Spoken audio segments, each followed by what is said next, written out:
இந்த சுவரில் உரசுது பாருங்க, சுவரில் உரசிக்கிட்டு வரக்கூடிய ஒரு நிலைமையில வருது.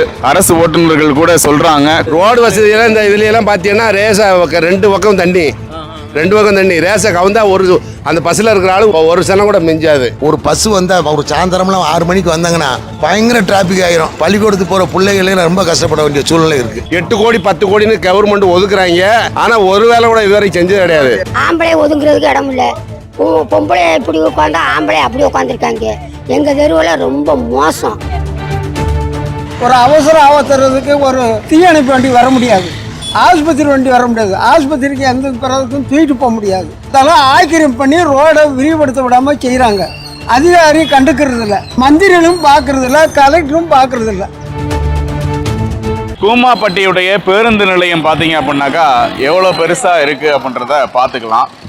இந்த இது சுற்றுலா தலமாக மாற்றப்படும் பட்சத்தில் இந்த இடத்துல வந்து எவ்வளோ வாகனங்கள் நிறுத்த முடியும் அப்படின்னு நீங்கள் சுற்றி பார்த்தீங்க அப்படின்னா தெரியும். 2 பேருந்துக்கு மேலே நிற்கக்கூடிய வசதிகள் இல்லாத ஒரு சூழ்நிலையில் இருக்கக்கூடிய இந்த பகுதி தான் ஒரு மிகப்பெரிய ஒரு சுற்றுலா தலமாக எதிர்காலத்தில் இருக்க போகுது அப்படின்னு கணிக்கப்படுது.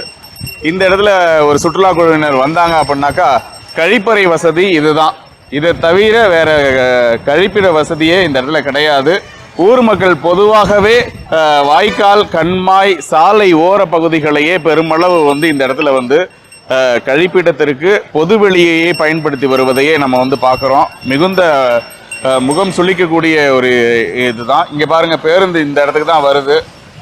இன்னும் ஏராளமான வாகனங்கள்லாம் சுற்றுலா குழுவினர் வராங்க அப்படின்னாக்கா அதெல்லாம் தாக்கு பிடிக்குமா அப்படின்றது வந்து ஒரு கேள்விக்குறி தான். இந்த சுவரில் உரசுது பாருங்க, சுவரில் உரசிக்கிட்டு வரக்கூடிய ஒரு நிலைமையில வருது. சுவரில் உரசி இந்த ஓரம் எல்லாமே பாருங்க எந்த அளவுக்கு இருக்குது பேருந்து அப்படின்றது தெரியும். திருப்ப முடியல அப்படின்றது வந்து அரசு ஓட்டுநர்கள் கூட சொல்றாங்க. கூமாப்பட்டி பேருந்து நிலைய சாலை என்பது குறுகிய சாலையாக இருக்கக்கூடிய காட்சியை பார்த்துக்கிட்டு இருக்கிறோம். எப்படிங்க இந்த எல்லாம் ஒரே கிராச்சஸ் ஆகிருக்குது? பேருந்து உரசி தானா? பேருந்து உரசி இப்பதான் கிராச் ஆனது. பேருந்து உரசி கிராச். ஆமா, கிராச் ஆனது சார்.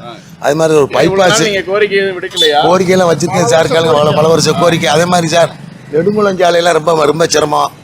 பைபாஸ் ஒன்று இங்கே நம்ம ஊருக்கு கம்பல்சரியாக தேவை சார்.